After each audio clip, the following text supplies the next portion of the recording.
Well, friends, welcome back to the Space for Faith podcast. My name is Mike Goldsworthy, and what a joy to have you hanging out with us here. I'm really grateful for you.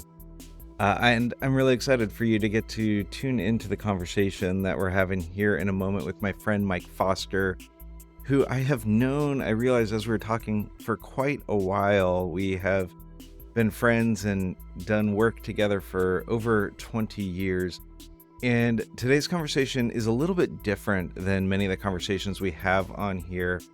And so I wanted to give a little bit of context for the conversation. Now, many of you know, and if you don't know, I spent over 20 years in local pastoral ministry. And what I often found myself doing as I was doing that work was investing in helping people find lives of wholeness and fullness. That I think one of the things that Jesus is doing is inviting us to live a fully human life. And I was often trying to find ways to invite people to engage in what it looked like and meant to live a fully human life. And along with that, I think one of the unique sort of maybe callings on my life or unique sort of wirings that I have is that I also often wanted to help people discover the unique thing that they were called to, the unique thing that they were gifted to, that thing that was inside of them that wanted to come out. And in fact, I even remember at one point as I was leading this church that I said that my vision was to help create a community of visionaries, that I wanted to see a community of people who weren't all just doing the thing that I wanted to have done, but instead that it was a community of people who were being unleashed to the thing that was inside of them, that the divine had placed in them and was calling them to. In fact, when I went to get my master's degree, there were several reasons that I didn't get a master's of divinity, but instead got a master's of transformational leadership. And one of the driving reasons there was that as I delved into understanding transformational leadership more, and the idea that the leadership that we do, the way that we engage in the work and vocation that we do, the results that we get, how we approach our roles and our responsibilities, that it actually first flows out of our own relationship with ourselves and our relationship with others, and that it comes out of a overflow of your own wholeness and health and living a fully human life. And that that was really compelling to me to do work in that sort of area. And so many of you know that about 3 years ago that I stepped out of, a bit over 3 years ago now. Wow. Anyways, over 3 years ago now, I stepped out of full-time vocational ministry at a church, and I've been doing several things, but one of the things that I find myself investing more and more time in, and then I find myself being invited into more and more, is doing exactly this same sort of work, where I find myself getting to help executive leaders live healthy, whole, more human, more fulfilling lives, which, by the way, actually affects the work that you do. And so organizations will invest in their executive leaders getting that kind of work, because not only is it more helpful to that person, it actually is more helpful to their organization, their company as well. I find myself been invited into a journey with quite a few people to help them, people who feel stuck, that they feel like there's this unlived life within them that they want to come out, and they need language, direction, maybe even somebody to help strategize with them, to even hold them accountable to some of that. And so I've gotten to do a bunch of that. Anyways, if that's stuff that you would want to investigate some, have a conversation about what that might look like, I'd love to have a conversation with you and see if I can be helpful. You can send me a note at mike@mikegoldsworthy.com. But anyways, I say all of that to give some context to today's podcast, because we're getting to hang out with Mike Foster today. He's got a new book that just came out called The 7 Primal Questions. And Mike Foster, though, is someone who has been that person for me, who has helped me and walked with me through processes of helping me to live a more full, healthy, fulfilling, more human life.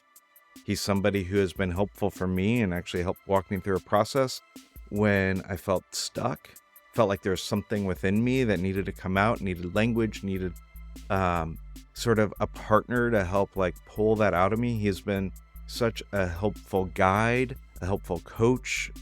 He's just been a really helpful partner for me in my own journey. And so, like, I know he's going to be a gift to you all as well. And I wanted to give a little bit of context, both for like some of the way that my work is engaging in the world today, that really, in so many ways, is a continuation of the work that I've been doing for over 20 years, but it's got some different, I guess, language with it. And it's got a different, like, medium where it's being lived out, mostly one-on-one and in small groups rather than on a platform and with a church. But I also wanted to give some context for the different kind of conversation that we're getting to have with a friend today who I think is such a gift to us and a gift to anyone who gets to interact with him. So without further ado and without further rambling, let's go ahead and turn it over there.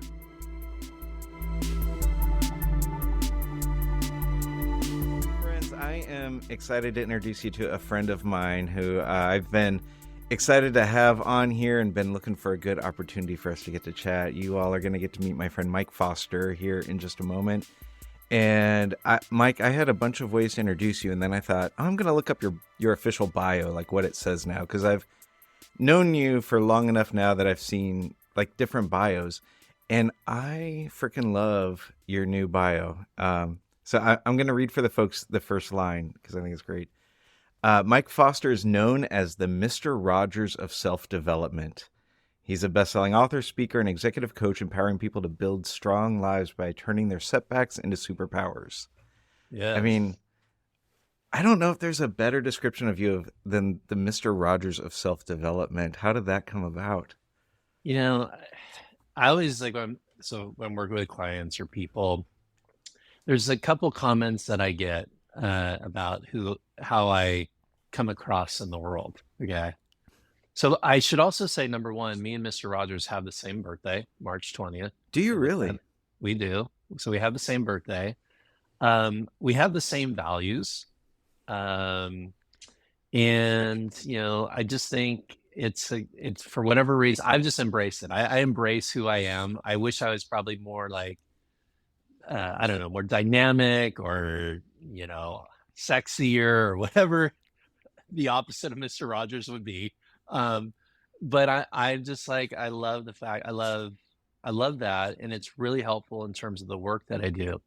But I also have added something to it, my description, which I think you'll get also because you know me pretty well, Mike, is that I think I'm actually a hybrid of Mr. Rogers and a Navy SEAL.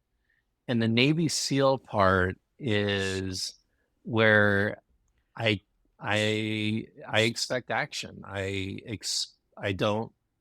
will not coddle people. I will not allow people to stay in their sort of victim mindset. I will not allow people just to believe some of the stuff that they believe about themselves. And so challenge, expectation, goals, truth telling, that's the other part of me. So I think when we bring those two together, like the Mr. Rogers and the Navy SEAL, like Mr. Rogers is kindness, compassion, love, empathy, safety, but then also the accountability and massive action and truth telling of a SEAL. I think that's probably that's what I'm going with, at least. I love that. Well, I mean, I think as soon as you said that, one of the first things that popped into my mind is some of the times that I've sat with you, and you have this really, really unique ability to be able to create a space where you feel really safe and known and seen. And then at the same time, to also offer challenge. And like you were saying, and the combo of those two is really unique. Like I don't experience both of those together with a lot of folks. Well, thanks. And I think, you know, for all of us, it's just embracing who we are, embracing the gifts that we possess, and then deploying them out into the world the best way that we can. So I'm just going to embrace Mr. Rogers, and I'm going to embrace the Navy SEAL part, and hopefully that will help some folks. I love it. Well, yeah, you and we've known each other for over 20 years, I was realizing. And You have been helpful for me in so many ways in different seasons, in both some like really formal ways that I did several years ago. You took me through a life planning process that was really Mhm. impactful and meaningful and helped me set some good direction around some areas where I had a lot of confusion.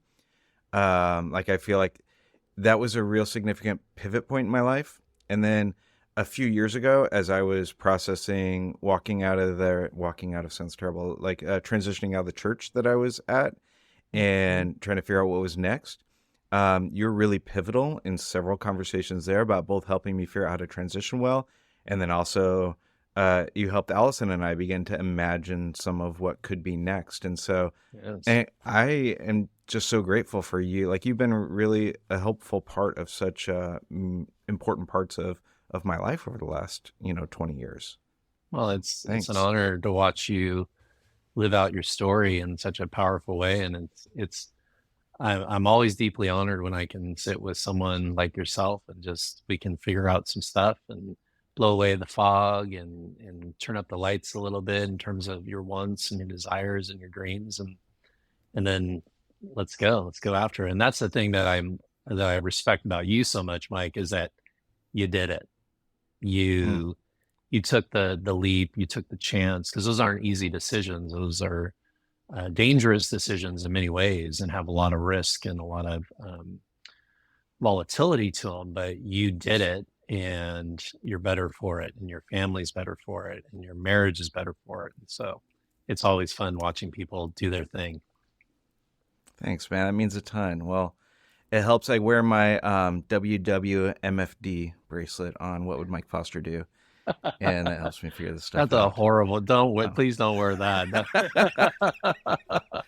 Oh, um, well, a part of why I was excited to get to talk to you is because of this new book that you've got coming out called The Seven Primal Questions. And I feel Yes. like I have gotten to experience you in situations where you are being able to see beyond the thing that's on the surface. And some of what you're doing in this book is like even unpacking for us and exposing for us some of what is beneath that and what you're using to see that. And a sort of way of like helping us understand ourselves and why we get stuck and why we make the decisions we do and what stresses you and what then out of that is like our contribution, our superpower. Um, is that a fair way of sort of talking about what we're doing in the seven primal questions?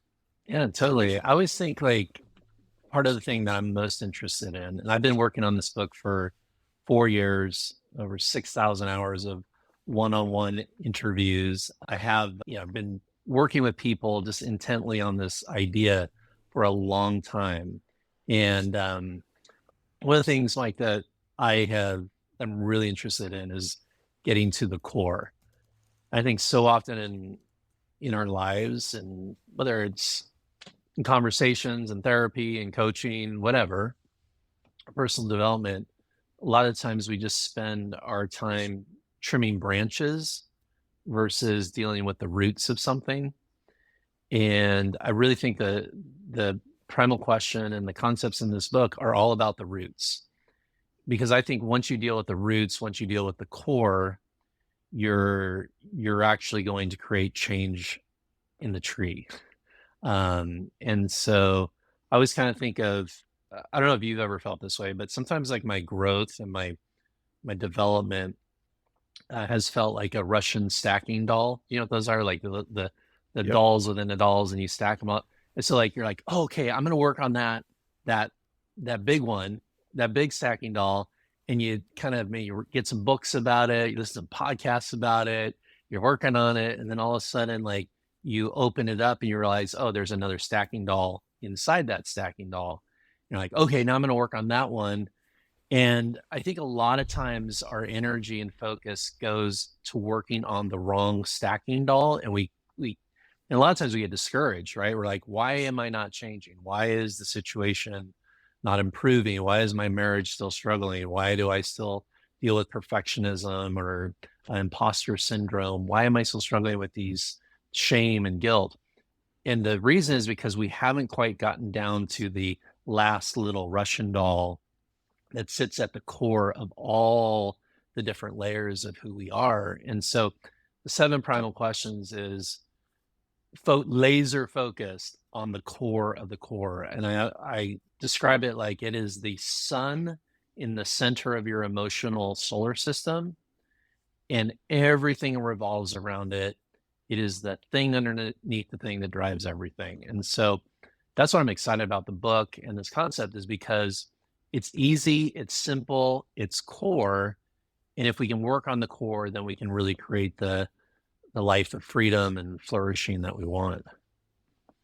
I love that. I wrote down a phrase that you used. Oh, therapy accelerated through simplicity. Hmm. Of I love that idea of like how simple it is, and also like how much it's getting to our root and our core. I was kind of curious as I was reading it. I was thinking about both my experience as a pastor in pastoral situations, and I was thinking about I was telling you before we started, I've started doing a bit more executive coaching. So I've got several CEOs right now that I'm doing executive coaching with. Hmm. And you have this like short period of time with somebody, whether it's in like a pastoral sort of sense or whether it's in like a coaching or whatever sort of thing when you're working with somebody. And the easiest thing to go to is to go to the branches or the sort of outer doll or like because you have this short period of time. I'm like curious about like what is it that like how are you able to move beyond that without doing, like the 2 days that you and I spent together or something like that? Like, or do you need that to be able to get to these sorts of things? No, one of the things that I love about the concept is you don't need a bunch of background information. You don't need all the layers of somebody's story. You don't need to hear all the drama or the chaos in their lives. There's sort of 3 key areas that help us identify our primal question. The first area, we'd look at your triggers, kind of understanding what what makes you angry, what is emotionally activating to you. Then we'd look at your message to the world. What's the most important thing that you want to communicate in your relationships? And then the third thing we'd look at is your family of origin, kind of the environment that you grew up in, because all 3 of those point to your primal question, and all in different ways. And basically, Mike, the way this works is we get imprinted with a primal question in our early childhood. And when we're kids, we're just like sponges, absorbing all these different things about life and love and safety and success and meaning. And we're just like paying attention to everything and absorbing it all in as children. And what happens is, this research shows that kids ask about 250 questions a day, okay, while adults ask about 20 questions a day. So as kids, we're constantly asking these questions. And what happens is in our childhood, there's a primary question that goes unanswered by our caretakers or parents that we then carry into our adulthood. And this is called our primal question. And what we do as adults now is we continue to ask that question to society, to our spouse, to our friends, to strangers.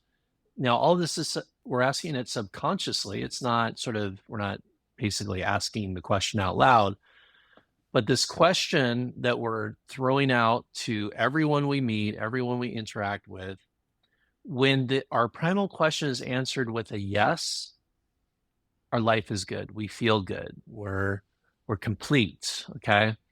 But when we ask our primal question and the answer to that primal question is no or maybe, we go into what I call the scramble. And I write about this in the book. And everybody's scramble looks a little bit different, but we go into the scramble, and the scramble is all the dysfunctional things that we do, all the unhealthy things that we do to force the answer back to a yes to our primal question.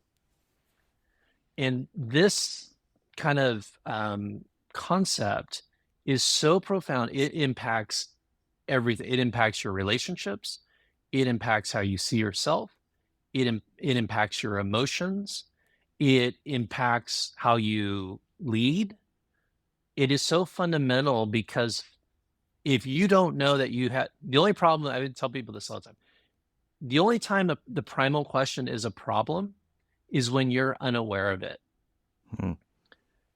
Now, the scramble is a problem, all the dysfunctional things that we do. But once we know what's driving, what's the command center of our lives, getting, this question, we can then take control of it and really understand, like, okay, why am I getting so upset at Joe when he disrespected me in that meeting? Why am I so anxious right now in terms of my relationship with my spouse because she's not really talking to me or not really communicating some of the things that a lot of questions. I'm really worried. Why is that happening? And fundamentally, all of the stuff, all the suffering of life is attached to our primal question not being affirmed, not being answered with a yes. And so that's what the book is about, helping you understand your drivers, your core drivers. But here's the good news, Mike, and this is the thing that I'm most excited about, is that one of the things that we do with our primal question is not only do we carry it and we ask it to the world, but we also take our primal question and we put it over everybody else's life that we interact with. Yeah. So what we do is then we take our primal question and we say, and then we do a really good job at answering it with a yes. Okay. So I'll give you an example. Primal question number 1, and there's 7 of them. My primal question is, am I safe? And that comes from my story of sexual abuse when I was a kid. I didn't feel protected. I didn't feel safe. And so now I carry that question was basically answered no for me. And so now I keep asking it as an adult. And so that's what I have to sort of manage, and I have to lead myself in work, knowing that my highest emotional need for Mike Foster is safety. But here's the primal gift part of it. I take my question, am I safe? And I put it over everybody. And so my relational superpower, you've already mentioned it, we've already talked about it, is safety. Mm-hmm. Creating safe environments for people to open up and share hard things. And people have always told me stuff they shouldn't tell me like 5 minutes after knowing me. Okay. The reason why they do that is because I'm a safe, I exude safety. I am orienting around assuming that you're asking the same question as I am I safe? And I'm doing everything I can to answer it with a yes. Now, the truth of the matter is, Mike, you might have a different question. You might have a different primal question, but my interactions with you, I'm interacting with you as if your primal question is, am I safe? Because that's my primal question. And is that what you're doing when you're healthy as well, or is that a dysfunctional way of relating to others? I would say it is. It's not a dysfunctional way unless you are over-indexing on that strength. Okay. And so here's what an over-index on that. Here's where we get dysfunctional. Is where my only interest in your life, in our relationship, is to make you feel safe. To the point where I'm not saying hard things to you, or I'm not maybe telling you the truth, or I'm doing a lot of people pleasing just to make sure you feel safe. That's where it gets unhealthy. But fundamentally, we need to look at it as this is our relational superpower that we do something that we do really well. And we need to look for ways to deploy that into our relationships, into our marriage, with our kids, in our workplaces. Like I always, for me, I go, hey, bring me into conflict. Okay. Wherever there's conflict, if there's a couple who's fighting, bring me in. Okay. Because I'm going to create safety for us to have a healthy dialogue about what the real issues are here. I need to think about ways where I can help deploy that safety. And again, there's 6 other superpowers, but that particular one's mine. And I need to think about how I can use it best in the world. I love that. Yeah, it raises so many interesting questions for me. Like you talk about towards the end of your book, you talk about how this gets used with like couples, for instance, maybe in Mhm. marriages. And I'm kind of curious about the in a relationship with your spouse or with your significant other, your partner, if in that relationship, obviously you probably have different primal questions that are at your core that are driving you. And so you need to have yours met from your partner but with a yes, Mhm. but you're also sort of projecting yours out there too, and you want to interact in that kind of way, right? Like what I'm not sure what the right question is to ask here of, but I'm trying to figure out like what's the balance in both like seeking out what you need and giving the other what they need in something like that. Yeah. Well, let me, again, not to just talk about myself and my own personal question, but how it works with me and my wife. Okay. So we've been married almost 30 years. And this concept has been transformational for us because it, again, keeps us from trimming all those branches and dealing with all the drama or the chaos or all the little pieces of the problem. And we're actually dealing with the core of the problem.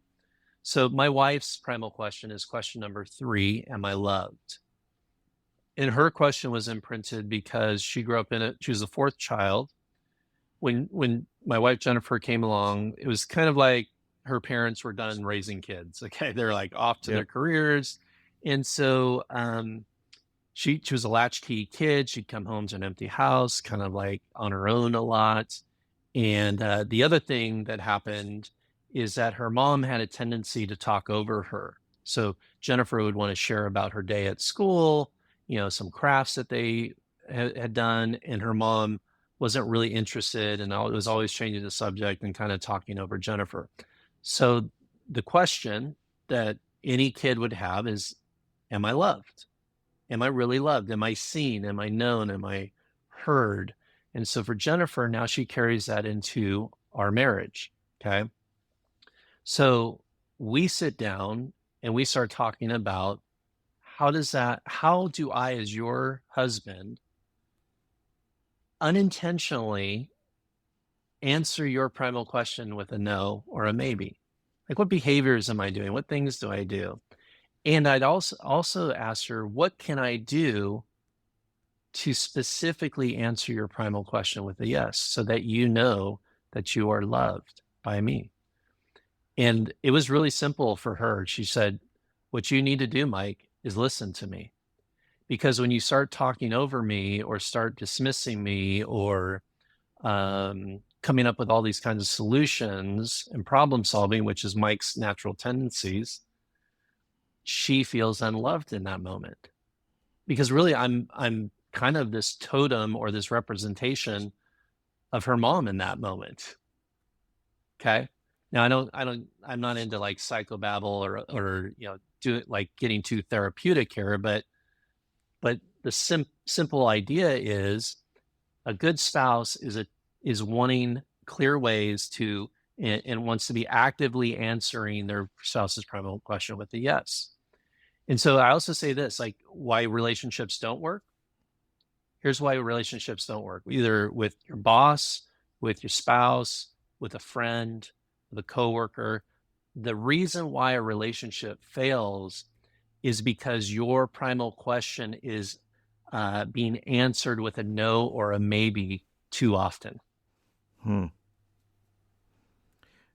Yeah, is that a kind of thing where I would assume certain relationships matter more with it being answered with a yes than others? And do you then, if you can get it answered in one area, do you have capacity for the no or the maybe more so in other areas? Yes. Well, yeah, you would definitely there would be a weight that certain people would have in your life in terms of their answer. So like my spouse, it would be really tough if Jennifer was constantly answering my question of am I safe with a no, because she's my number one. She's my most Yep. important relationship that I have. Now, if my neighbor down the street is answering it with a no, less impact on me. Okay. Less likelihood of me going into my scramble. Okay. But if Jennifer is answering no, it's gonna be like someone shaking my snow globe at that moment, and I'm gonna be frantically trying to figure out how to get her to answer it with a yes. And that's what we're talking about here, Mike, is being aware of the drivers, the reasons why we're doing things, why things get us up emotionally activated and upset. It's because of the primal question. Okay. Um, so I told you before we got on that I had read, after reading your book, that I was like, I don't know which one I am. And I was vacillating between a few of them. And Mm-hmm. as we've been talking, like, I think I know the question. I'm not sure which one, the way that you would categorize it, which one it categorizes under. But I think, like, the thing that's there for me is, am I known? Like, Mm-hmm. do people see me, know me? Like, one of my things is often where I often feel hurt is when I think people create a avatar of me that Mm-hmm. they sort of like project on, this is what Mike is like, or this is what Mike thinks, this is how Mike responds in these situations. And I'm like, and they're almost always wrong. And I feel like I have a lot of situations where that's been true. And I've often like tried to figure out, like, what am I doing that makes people create a sort of like self-made persona of me, and where they Mm-hmm. know this image they've created, but they don't know me. Yes. Um, what what one is that? Well, what you're speaking to is really question three again of am I loved, which Okay. is the need to feel known and seen. And maybe one of the ways that we can also, every primal question has a kryptonite. Basically, how would I send Mike into a scramble, Mike Goldsworthy? Okay. Well, with question three, and let's talk about this because I'd be really curious if this is your question. So, uh, your kryptonite with question three, I mean, so question three's kryptonite would be indifference. Okay. The idea of like, I could take it or leave it. Mike's okay, not great, but not. It's kind of like you're an extra. You're not really worth getting to know or to understand. It's kind of like it's nice to have you around, but I'm not really, want to be connected to you. Does that feel like something that's upsetting to you? Yeah, like I'm like almost gonna cry as you're saying that. Hmm. Yeah, I'm thinking of multiple instances of that in the last several years that have felt really hurtful to me, because it has felt like there has been. I thought that there are situations and spaces where I thought there wasn't indifference. That indifference has played out. Yes. Well, just the fact that there is emotion as we think about that, because emotion actually is a very powerful way of understanding what our primal question is. Because what I would say, Mike, is like that's hitting something deep, deep, deep within your being and something that you have wanted and needed your entire life, but didn't always get. And so when it hits that way, I think that's always a good sense of like this is what's important to me. And really what I would say, we could also describe the primal questions as our highest apex emotional need. Hmm. So what I might say about Mike Goldsworthy is that Mike's highest need is to be loved, and he deserves that, and he's worthy of that. He doesn't have to scramble for that. um, think about your relationship with Allison. There's seven questions. Like, does it, like, are your fights with Allison around safety? Are your fights with Allison around success? My guess is your arguments or where you guys get heated, or at least when you feel hurt, is when you don't feel emotionally connected to her, when you don't feel close to her, when you don't feel like she wants to know you and see your point of view. She's just kind of like, whatevs, the whatevs. That's probably the most hurtful and probably the biggest moments of conflict in your relationship. Yeah, well, it's not just indifference. It's also And do I need to be paying for you for this now? Do I have to Mm-mm. like Venmo you a whole bunch No, for this is fixing this is me? totally free. It's um it's it the indifference, but it is also the projection of assumption Yeah, of um it I don't the projection of assumption feels to me like a easy way out of like I don't actually want to know what where Mike's at with this thing. I'm going totally. to take the information that I already assume about him and make assumptions about that. That's right. I'm not willing to do the work to really understand you. Yeah. And that just feels like that doesn't feel like love to you. No, and this is one of the things I've been unpacking a bit recently and thinking about my time in pastoring is that I mean, it's hard for a a church and especially a decent sized church to like actually know their pastor. But I Mhm. realize like there's all these like relational things that happen there where I realize like, oh, people like had a lot of assumptions about who I was, most of which were not true or based on partial truths. And there was never any like trying to actually understand. There was always just working off Mhm. of those assumptions. Um, Yes. and it's hard to figure out what to do with that when you are in a role that's a pretty public role where like that's like it's hard not to have that in a public role, Mhm. right? Well, this is where we have to get really smart and strategic about the work that we do and the places that we show up in the world. Again, it is hard. Well, think about this. Think about your role as a pastor. You want to be loved. Okay. It's important to you. And by the way, that's not a weakness. That's just a need that you have. You want to be loved by people. You want to be seen by people, but you're in a position that actually doesn't allow that. You actually have to be a spiritual leader. You have to give great messages. You have to, you have, how do you like know, how do 1,000 people actually really know you? That's not possible. Okay. And yet you have that desire to be seen and known. And so that position really is in conflict with your primal question. Now, think about it's like me. It's like I'm not going to be a skydiver instructor. It's not going to happen. Okay. Because that position is in conflict with my primal question.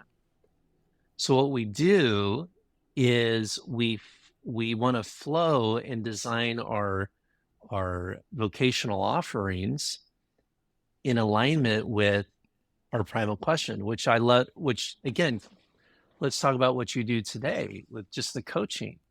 You're holding space with somebody and you're loving them really well, but you're also in a context where that person can get to really know you too, Hmm. about what you really think and your real ideas, not ideas that have to be accepted by a large crowd. I mean, again, you're making decisions right now where your primal question is be able to answer with a yes, but you're also using your primal gift of loving others really well by holding that space and listening and asking good questions. And so I do think it's like the primal question has a big implication on our our vocation in our career. Yeah. Yeah. So, like, what do I do with this now? So, I'm question number three. That's Hmm. the root. And so what? So now what? Well, here's a couple different things to think about, and this is what I write about in the book. Okay, first and foremost, I'd say you get to go home today and you get to talk to Allison and say, Allison, my primal question is, am I loved? And Allison, I want to talk to you about two clear ways where you can answer this primal question with a yes. Okay. And then Allison, I also want to give you two clear ways of things that you do unintentionally, I'm sure, but that make me feel unloved. Okay, that answer my primal question with a no or a maybe. And then I want you to think about your primal gift of loving other people, seeing people, active listening, caring, empathizing. Again, all the gifts that are attached to this particular primal question. I want you to really strategically think about, how do I maximize that in the work that I'm doing? Is there something that I've been kind of standing on the sidelines with because I'm kind of like unsure whether I'm good at this or not good at this? What I'd say is like, is this attached to your primal question? If it is, then you go for it. You lean in hard. If it's not, then you need to pull back. And then you're a parent, Mike. I go, hey, Mike, you know what you're doing as a parent? You're probably over indexing on making sure that your kids know that they're loved. Okay. Because that's your primal question, and you're going to put that primal question over your kids. And 17-year-old boys love that. Yeah, sure. They love to know that they're loved, right? I would say, hey, Mike, be aware of that tendency to over-index on loving your kids, and think about the other 6 questions about how you could message to your kids that they're, well, I'll give you the 7, that they're, am I safe? Question 1. I want my kids to know that I'm safe, that they're safe. I want my kids, question number 2, am I secure? Which has to do with financial resources and having enough for the future. I want my kids to know that they're secure. Question 3 is yours. Am I loved? Question 4 is, am I wanted?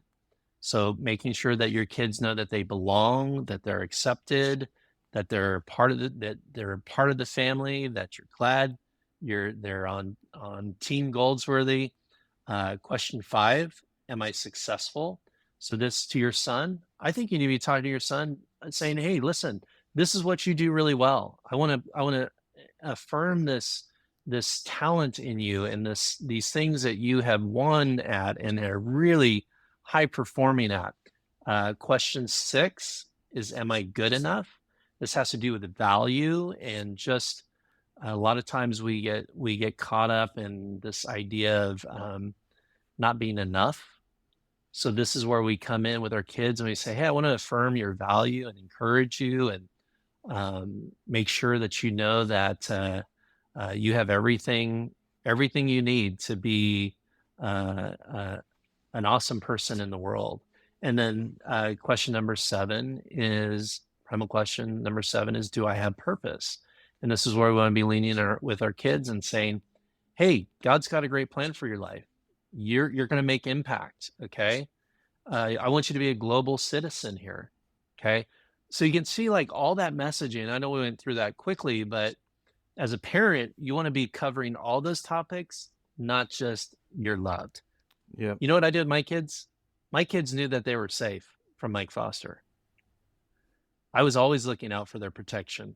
I was always considering, like, who are you going to go spend the night with? Okay, I need to know those parents' names, numbers. I'm going to do a background check right now before you go over and spend the night at that kid's house. Okay? Because I was over indexing on safety. Totally. But what I should have been doing is talking about the other 6 questions also with my kids. That's good. That's good. Thanks for fixing me today. Mike, you do not need to be fixed, bro. You need to be released into your awesomeness.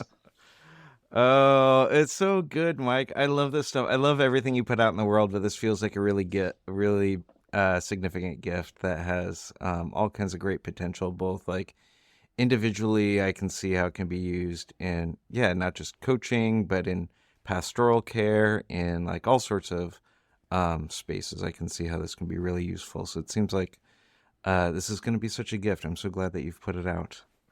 Yeah, I'm excited. It's my whole goal in life is just to improve the client's condition and to be helpful. And so I'm hoping that this book is done in a very simple way, simple concept that will actually really help people in all areas of their life. It's good. Well, I think you are gonna find that all to be true. I think people are gonna find it really helpful for them. So obviously folks can find it on Amazon, The 7 Primal Questions by Mike Foster. And then your website is mikefoster.tv, right? Mm-hmm. Yep. I remember, I don't know if this is still true, but I remember years ago when we were all first getting our own websites that somebody else owned mikefoster.com, and you were really upset about that. I was. I'm like, and because he wasn't doing anything with it. That was the most disappointing thing. You're just like, he parked it and he wasn't doing anything with it. I'm like, I can do something with this domain. But MikeFoster.tv. MikeFoster.tv. And I'd encourage your listeners on the website, at my website, there's a free assessment where you can answer some questions that help identify your primal question. And that's, again, at MikeFoster.tv. It's totally free, really simple and easy, but a good place to start if you're interested in knowing more about this concept. That's so good. And then I know you do these like 2-day group intensive experiences. Strongest, I think, is one of them. Yes. And okay. And is this a part of that, or is that something different? It is. It really is foundational to the 2-day experience, and what we work through all the aspects. First we identify what your question is and all the aspects of it and how it plays out, and we build what I call a primal map, which is really just a snapshot of your life and all the opportunities and all the challenges, and really gives people a really nice picture and a plan where they can take some massive action in their life right away. So they're great 2 days. It is therapy accelerated. It is, I always say, like, it's probably like 2 years of therapy and coaching in 2 days. It's good. Well, friends, I hope that you'll take advantage of this, and at the very least, go take the test on Mike's website, check out his book, and maybe hang out with him for a couple of days down in, do you do them in San Diego? San Diego, that's right. I mean, gosh, is there a better place to get to hang out for 2 days? So that's a good time. I don't think so. Come on down. We're actually doing one in June, and that's our next one. And I host it here at my home, and it's a great time. Love it. Love it. Well, Mike, thanks for being on here. I'm so glad we figured out a way to finally make this happen. Mike, it's been a pleasure. Great being with you, and thanks for having me on.